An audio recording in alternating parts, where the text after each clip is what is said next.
Alright, I'm just going to sit you guys right here, okay?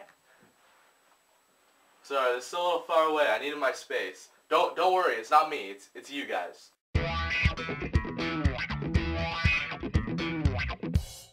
Admission. So I saw the movie Admission a couple days ago, and I originally wasn't going to review it. I mean, it opened at number 10 in the box office, so I figured not a lot of people saw it. But then I was sitting here and I just figured, you know, I saw it, so why not do a review on it? So going into this movie, I didn't really know what it was about. I just knew it was a romantic comedy with Tina Fey and Paul Rudd, who I both really like. Basically, the premise of the movie, if you haven't seen the trailer yet, is that Tina Fey is an admissions director at Princeton University, and she gets a call from Paul Rudd, who wants her to come visit his school's campus. Upon going there, she meets a kid named Jeremiah, who Paul Rudd believes is Tina Fey's son. So now it's kind of a romantic comedy with them, and also a bonding movie with her and the person she thinks is her son. Now honestly, this movie, it had its good, and its bad. First off, like I said in the intro, I like Tina Fey and I like Paul Rudd, so I thought they both did a good job in this movie. However, I don't know if I can call this a romantic comedy, because I really didn't laugh that much in the movie.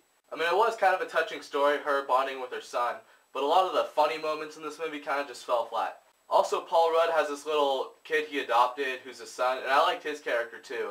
I like the relationship he had with Paul Rudd's character. Even though they disagree a lot, they try to get along. And Paul Rudd just wants his kid to be happy, which is ultimately a good goal if you think about it. Also, Wallace Shawn was in this movie. He had a really small role, but he was in this movie. And I thought he did good. It was weird not seeing him yell at anybody. I thought he was going to yell at a couple scenes. But he's really calm and really nice in this movie. He's not, you know, Vizzini from The Princess Bride. Never argue with a Sicilian when death is on the line. Also, while we're still talking about characters, I thought there were a lot of people in this movie who were really useless. Like, originally Tina Fey's with this one Andy Serkis looking guy, and they break up like 20 minutes into the movie. But he still keeps popping up in the movie. I don't know why. It's really awkward too, because he kind of just shows up and he's all, "Oh, hey, Tina Fey. I'm gonna go now, bye." And then he just leaves. I don't know what the point of him is.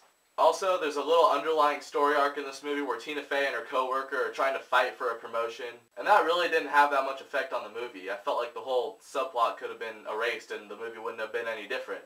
Now, my biggest problem with this movie was the ending. I'm not asking for, you know, a really good ending. It's a romantic comedy. I wasn't expecting the ending to be, you know, like Inception or anything. But really, at the end of this movie, no one really comes away any different.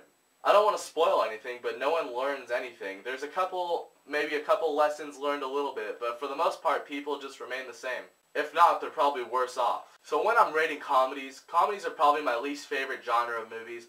I think they're pretty well suited for TV, but when translating it to a 90-minute movie, it's kind of, you know, a drag. And this movie was a little long. It's about an hour and 50 minutes. It probably could have been at least 10 minutes shorter.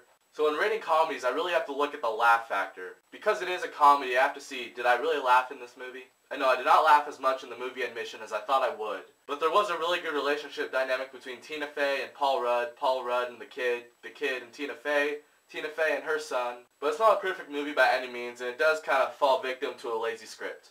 So I was going to say this movie would be a B- at matinee price, but basically that's just a C+. So I'm curious, what is your favorite romantic comedy? Comment down below, let me know what that is. Again, thank you for watching this video. If you guys like it, you can subscribe to see more.